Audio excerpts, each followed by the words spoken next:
Hello दोस्तों, कैसे हैं आप सब। दोस्तों, स्वागत है आपका और मेरे यूट्यूब चैनल बेस्ट सर की इजी ट्रिक्स पर। दोस्तों, आज हम डिस्कस करने वाले हैं चंद्रयान 3 के बारे में। जैसे कि दोस्तों आपको पता है, चंद्रयान 3 इसरो का थर्ड लूनर मिशन, यानी कि चांद पर यह तीसरा ऐसा मिशन है जिसमें हम सैटेलाइट को भेज रहे हैं। दोस्तों, पृथ्वी और चांद की दूरी लगभग 3,84,000 किलोमीटर है, तो इतनी बड़ी दूरी कवर करने के लिए हमें बहुत ही शक्तिशाली रॉकेट की आवश्यकता होगी। तो दोस्तों, चंद्रयान 3 के लिए हम बाहुबली रॉकेट, जिसका नाम है GSLV MK3 या LVM3, यूज करेंगे चंद्रयान 3 को भेजने के लिए मून। दोस्तों, अगर चंद्रयान 3 सक्सेसफुल हो जाता है तो हम दुनिया के चौथे ऐसे देश बन जाएंगे जो चांद की सतह पर पहुंच पाए हैं। इससे पहले USSR, रशिया और चाइना ने अब तक ये काम किया है। दोस्तों, चंद्रयान 3 का जो बजट है वो बहुत ही कम है। आजकल इससे ज्यादा बजट में तो मूवी बन रही है। दोस्तों, हाल ही में एक मूवी आई थी आदि पुरुष, जिसका बजट लगभग 600 से 700 करोड़ होने का अंदेशा है। लेकिन चंद्रयान 3 का जो बजट है वो उस मूवी से भी कम है, जो कि 615 करोड़ है बस। और चंद्रयान 3 के 3 मेन मॉड्यूल हैं: प्रोपल्सन, लैंडर एंड रोवर। दोस्तों, प्रोपल्सन मॉड्यूल का काम है इस सैटेलाइट को चांद के ऑर्बिट तक पहुंचाना। उसके बाद लैंडर का काम चालू होगा। लैंडर का काम है रोवर को मून के सरफेस तक पहुंचाना। और जो लास्ट में रोवर है, और जो रोवर है वो बच्चों की जैसे गाड़ियां होती है ना, बिल्कुल वैसा ही है। ये 6 पहिए हैं, ये वहां पर इधर उधर घूमेगा और जो भी डेटा है मून सरफेस पे वो कलेक्ट करेगा। जैसे सॉइल की स्टडी करना, जैसे वहाँ की फोटो लेना। फोटो लेने के लिए इसमें कैमरे लगे हुए हैं, उसमें सेंसर लगे हुए हैं कई तरह के। इनसे ये क्या करेगा, उसकी सरफेस की स्टडी करेगा, सॉइल की स्टडी करेगा, पानी है या नहीं है ये पता लगाएगा, वहाँ का वेदर कैसा है ये सब पता लगाएगा। और ये सब पता लगाने के बाद ये जो है वो सिग्नल धरती पे वापस हमको भेजेगा। दोस्तों, चंद्रयान 3 से पहले चंद्रयान 1 और चंद्रयान 2 भी चांद तक भेजे जा चुके हैं। चंद्रयान 1 में हमने मात्र एक ऑर्बिटर भेजा था, जिसका काम था चंद्रमा की कक्षा में चारों तरफ चक्कर लगाना और उसके सरफेस की स्टडी करना। और उसकी जो सरफेस है उसकी मतलब फोटो खींच खींच कर उसके सरफेस की मैपिंग करना और उन फोटोज को धरती तक पहुंचाना। लेकिन दोस्तों, इससे आगे बढ़कर हमने चंद्रयान 2 भेजा। चंद्रयान 2 जो कि 2019 में भेजा गया था। चंद्रयान 2 में हम और दोस्तों, चंद्रयान 2 में हम चंद्रयान 1 से एक स्टेप आगे बढ़े, जिसमें हमारा जो लक्ष्य था वो था मून के सरफेस पर उतरना। चंद्रयान 1 में खाली मून के चारों तरफ ऑर्बिट में घूमने का लक्ष्य था, लेकिन चंद्रयान 2 में हम मून सरफेस पर उतरने की हमने पूरी कोशिश की। लेकिन दोस्तों, चंद्रयान 2 पूरी तरह से सफल नहीं हो पाया। किसी टेक्निकल कमी के कारण से ये मिशन हमारा फेल हो गया। दोस्तों, यहाँ पर हमारा जो मेन पर्पज है वो है चंद्रयान 2 और चंद्रयान 3 को कंपेयर करना। दोस्तों, जैसा कि मैंने आपको बताया, चंद्रयान 2 पार्शियली सक्सेसफुल मिशन था। देखिए दोस्तों, Chandrayaan 2 mainly lander, rover and orbiter से बना था, जिसमें ऑर्बिटर का काम था चंद्रमा के चारों तरफ चक्कर लगाना। लैंडर का काम था रोवर को मून के सरफेस तक पहुंचाना। और रोवर का काम था वहां पर घूमकर जो भी जानकारियां हैं, जो भी इंपॉर्टेंट फैक्ट्स हैं, जो भी डेटा है वो हमें वापस पृथ्वी पर पहुंचाना।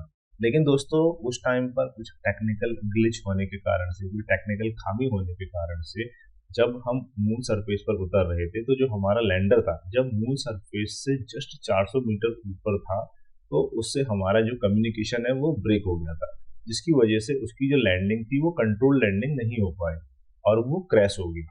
लेकिन दोस्तों, ये सुनकर आपको बहुत ज्यादा खुशी होगी कि चंद्रयान 2 का जो ऑर्बिटर है वो आज भी मून के चारों तरफ चक्कर लगा रहा है। और इसी ऑर्बिटर को हम यूज करने वाले हैं चंद्रयान 3 में। इसलिए चंद्रयान 3 में हमने सिर्फ लैंडर और रोवर भेजा है, बल्कि ऑर्बिटर को नहीं भेजा है, क्योंकि चंद्रयान 2 के ऑर्बिटर को हम दोबारा यूज करने वाले हैं। लेकिन दोस्तों, चंद्रयान 2 जो था उस टाइम पे हमारी उसकी क्रैश लैंडिंग हो गई थी। वो बहुत तेजी से मून सरफेस पे गिर गया था और क्रैश हो गया था, जिसकी वजह से हमारा जो रोवर था वो लैंडर से बाहर नहीं निकल पाया था। तो दोस्तों, चंद्रयान 2 के दौरान जो भी कमियां थी, जो भी चीजें हमको लगता है कि सुधर सकती हैं, वो हमारे वैज्ञानिकों ने चंद्रयान 3 में सुधारने की कोशिश की है। जैसे उस टाइम पे क्रैश लैंडिंग हो गई थी, तो इस बार हमने विक्रम जो लैंडर है, विक्रम लैंडर है, उसका नाम विक्रम रखा गया है, लैंडर का नाम। जो विक्रम लैंडर है उसके पैरों को और मजबूत बनाने की कोशिश की गई है, ताकि अगर इस बार भी कोई इस तरह की अगर स्थिति हो जाती है तो हमारा लैंडर क्रैश ना हो। और दोस्तों इस बार हमने लैंडिंग वेलोसिटी भी बढ़ाकर 3 मीटर प्रति सेकंड कर दी है, जो कि चंद्रयान 2 में 2 मीटर प्रति सेकंड थी। यानी कि चंद्रयान 3 में जो हमारा लैंडर है वो और ज्यादा वेलोसिटी से नीचे मून सरफेस पर उतर सकता है। और दोस्तों चंद्रयान 2 में हमारा जो लैंडिंग एरिया था, यानी कि जिस पर्टिकुलर एरिया में हमें लैंडर को उतारना है, वो जो एरिया था वो था 500 मीटर बाय 500 मीटर। लेकिन इस बार वो जो लैंडिंग एरिया है उसको बढ़ाकर हमने 4 किलोमीटर बाय 2.4 किलोमीटर किया है। और जो हमारा लैंडर है वो इस एरिया में किसी भी पॉइंट पर उतर सकता है। और दोस्तों चंद्रयान 2 में हमारे पास कम सोलर पैनल थे, चंद्रयान 3 में हमने सोलर पैनल की जो संख्या है वो बढ़ाई है, ताकि ये और ज्यादा एनर्जी जनरेट कर सके और अगर किसी भी पोजीशन में एनर्जी जनरेट कर सके। और उसके बाद दोस्तों चंद्रयान 2 में हमारे पास मात्र एक कैमरा था लैंडर के पास, और यहाँ पे हमने लैंडर को 2 कैमरे दिए हैं, ताकि जो लैंडिंग है, जो हमारा जो एक्चुअल पर्पज है वो है सॉफ्ट लैंडिंग का, और जो सॉफ्ट लैंडिंग हो सके वो एक कंट्रोल तरीके से हो सके, हमें दिख सके कि हमें कहाँ पे लैंड करना है। तो इसके लिए हमने 2 lander hazard detection and avoidance camera जिनको कहते हैं, 2 कैमरा ऐसे लगाए गए हैं।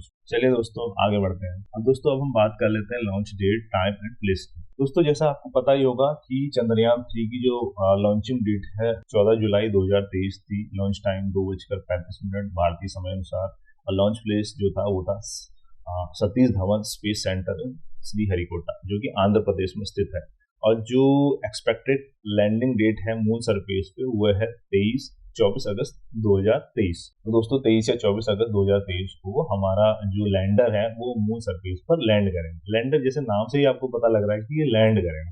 और रोवर का मतलब है घूमने वाला, जो वहां पर इधर उधर घूम के, जनरली बताया जा रहा है कि इसका जो दायरा होगा वो 500 मीटर का होगा, यानी कि 500 मीटर दायरे में ये इधर उधर कहीं भी घूम सकता है और जो भी इंफॉर्मेशन है वो कलेक्ट करेगा।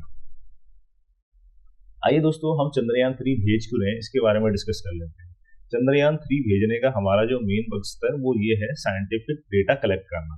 जो मून सरफेस है उसका साइंटिफिक डेटा कलेक्ट करना, सॉइल का जो केमिकल कंपोजिशन है, यानी कि वहाँ पे क्या क्या मिनरल्स हैं, क्या क्या ओर्स हैं, ऐसी क्या क्या चीजें हैं जो आज से पहले नहीं खोजी गई हैं। आइए दोस्तों अब हम बात कर लेते हैं, हमारा जो चंद्रयान 3 है वो उतरेगा मून के साउथ पोल पर। जैसा कि चित्र में भी आपको नजर आ रहा होगा, मून का जो साउथ पोल है वो नीचे की तरफ है, नॉर्थ पोल ऊपर की तरफ है। साउथ पोल पे उतारने के बहुत सारे कारण हैं, और दोस्तों अभी तक जितने भी मिशन भेजे गए हैं वो इक्वेटोरियल लाइन पे भेजे गए हैं, और साउथ पे आज तक किसी भी देश का कोई भी मून मिशन नहीं पहुंचा है। और अगर हम ऐसा करने में सफल हो जाते हैं तो हम वर्ल्ड की फर्स्ट ऐसी कंट्री बन जाएंगी जो साउथ पोल पर अपना मून मिशन सक्सेसफुली उतारने में कामयाब हुई है।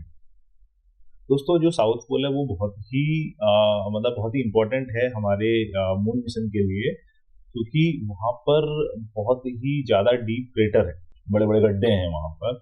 और बड़े बड़े गड्ढे होने की वजह से एक अंदेशा है कि यहाँ पे आइस मॉलिक्यूल्स जो होंगे वो उपस्थित हो सकते हैं।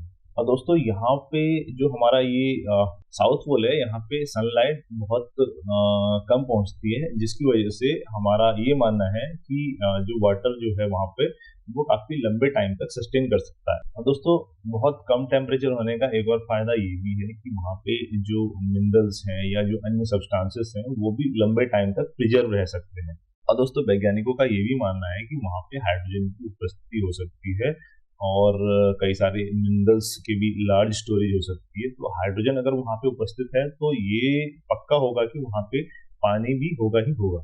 आइए दोस्तों अब हम बात कर लेते हैं कि साउथ पोल पे उतरने के क्या क्या चैलेंजेस हैं।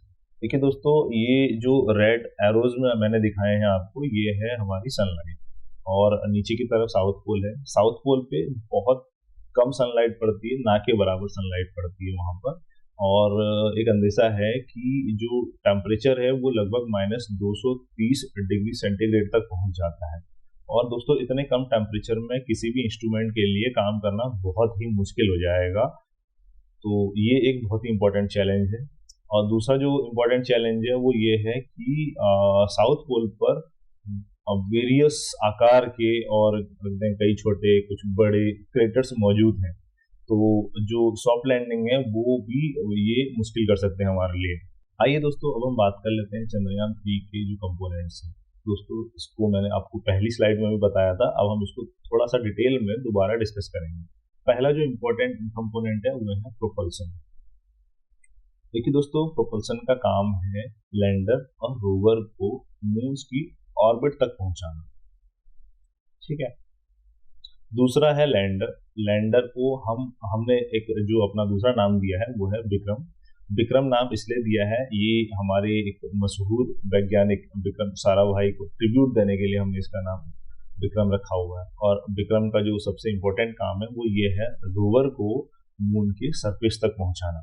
और दोस्तों इस बार हमने लैंडर में 4 इंजन लगाए हुए हैं जो इसकी कंट्रोल लैंडिंग करेंगे। मतलब हमारी जो लैंडिंग है, जो हम चाहते हैं कि हम मून सरफेस पे सॉफ्ट लैंडिंग करें, हम दोस्तों हार्ड लैंडिंग नहीं करना चाहते। हार्ड लैंडिंग की वजह से क्या होगा कि जो हमारा लैंडर है वो बहुत तेजी से मून सरफेस पे गिरेगा। और दोस्तों इसकी जो वेलोसिटी होगी नीचे गिरने की, वो एक जैसे एरोप्लेन होता है ना, उसकी स्पीड की 10 गुना स्पीड से नीचे उतरेगा। तो अगर इतनी स्पीड से हम हार्ड लैंडिंग करेंगे तो ये पूरी तरह से क्रैश हो जाएगा। तो दोस्तों इस वजह से हमारा जो पर्पज है वो ये है कि सॉफ्ट लैंडिंग करना है, कंट्रोल लैंडिंग करना। जैसे होता है ना, पैराशूट से नीचे उतरते हैं बहुत धीरे धीरे धीरे धीरे, ऐसे। एक तो है ऐसे ही हम किसी को ऊपर से नीचे फेंक दें तो बहुत तेजी से नीचे गिरेगा। दूसरा है अगर हम पैराशूट की मदद से किसी को उतारें वो बहुत ही कंट्रोल्ड वे में नीचे आता है। तो जो पैराशूट टाइप की जो लैंडिंग होती है वो हम चंद्रयान 3 में करवाना चाहते हैं, जिसको हम कह रहे हैं सॉफ्ट लैंडिंग। और तीसरा जो इम्पोर्टेंट कंपोनेंट है वो है रोवर, जिसका हमने नाम दिया हुआ है प्रज्ञान। प्रज्ञान जो है एक संस्कृत का वर्ड है जिसका मतलब है विजडम, विज्ञान। और दोस्तों ये जो रोवर है हमारा, ये 6 पहियों की, एक छोटी जैसे बच्चों की गाड़ियां होती है ना, छोटी छोटी गाड़ियां होती हैं, वैसे ही 6 व्हील्ड स्ट्रक्चर है, एक स्क्वायर शेप में बना हुआ है। और जिसका जो वेट है वो 26 केजी है, वजन 26 केजी है। और इसका जो दायरा होगा, मतलब जिस दायरे में ये घूम कर स्टडी करेगा सॉइल वगैरह की, वो होगा 500 मीटर।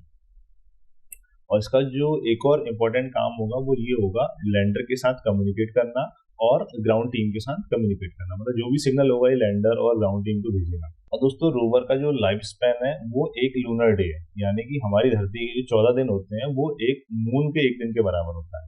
वो जो इसका लाइफ स्पैन है वो एक लूनर डे के बराबर होता है। मतलब ये एक लूनर डे के लिए एक्टिव रहेगा और हो सकता है फिर उसके बाद मतलब काम करना बंद कर दे, क्योंकि जैसे ही लूनर नाइट चालू होगी टेम्परेचर बहुत ज़्यादा गिर जाएगा और इसके जो सोलर पैनल हैं वो भी काम नहीं करेंगे, तो इसको एनर्जी मिल पाना थोड़ा मुश्किल है। तो हो सकता है उसके बाद ये काम ना करे। आइए दोस्तों अब हम बात कर लेते हैं चंद्रयान 3 की जो ट्रेजेक्ट्री, यानी कि ट्रेजेक्ट्री कैसी होगी। देखिए दोस्तों, ये ब्लू कलर में जो आपको दिख रहा है ये हमारी प्यारी सी अर्थ है, प्यारी सी धरती है, जिसको हम धरती माँ भी कहते हैं। इसके चारों तरफ पहले हमारा जो सैटेलाइट है वो चक्कर लगाएगा और जो हमारे वैज्ञानिक हैं इसको कंट्रोल तरीके से इसकी जो ऑर्बिट है उसको मैन्यूवर करेंगे, यानी कि ऑर्बिट को बढ़ाएंगे। तो जब इसकी ऑर्बिट लगभग 100 किलोमीटर इंटू 36,000 किलोमीटर हो जाएगी तो ये अर्थ को छोड़ देगा। देखिए दोस्तों, 100 किलोमीटर इंटू 36,000 किलोमीटर मैं इसलिए कह रहा हूँ क्योंकि दोस्तों जो सबसे नज़दीकी डिस्टेंस होती है अर्थ से सैटेलाइट की वो 100 किलोमीटर होगी, और जो सबसे ज़्यादा जो फारदेस्ट डिस्टेंस होगी अर्थ से सैटेलाइट की, जब वो 36,000 किलोमीटर हो जाएगी। तो इस ऑर्बिट से फिर ये निकल पड़ेगा मून की ऑर्बिट की तरफ, और फिर ये मून की ऑर्बिट में कुछ चक्कर लगाएगा। और वैज्ञानिकों का कहना है कि जब इसकी लूनर ऑर्बिट 100 किलोमीटर ही रह जाएगी तो फिर इस सैटेलाइट से हमारा जो लैंडर है वो अलग हो जाएगा। और लैंडर अलग होके फिर वैज्ञानिक जो है उसकी कंट्रोल लैंडिंग करेंगे। कंट्रोल लैंडिंग यानी कि सॉफ्ट लैंडिंग करेंगे। तो जो हमारा लैंडर है फिर वो मून सरफेस पर उतरेगा, और मून सरफेस पे जैसे ही सक्सेसफुली उतर जाता है, ठीक है दोस्तों, सारे जो चैलेंजेस हैं वो मून सरफेस पर उतरने के ही है। लास्ट टाइम भी जो चंद्रयान 2 था उसमें लैंडर जो है उसके साथ हमारा कम्युनिकेशन ब्रेक हो गया था, और कम्युनिकेशन ब्रेक होने की वजह से वो क्रैश लैंडिंग कर गया था। तो दोस्तों जैसे ही हमारी जो लैंडिंग है वो मून सरफेस पे हो पाएगी तो हमारा जो रोवर है वो फिर लैंडर से बाहर निकलेगा और अपना जो भी काम उसको करना है वो काम अपना करता रहेगा। तो दोस्तों आशा है कि इस बार हमारा ये जो मिशन है वो 100% सक्सेसफुल रहे, और इससे बड़े हमारे लिए कोई गर्व की बात नहीं हो सकती। तो दोस्तों आपको ये वीडियो कैसी लगी कमेंट बॉक्स में कमेंट करके हमें जरूर बताइए।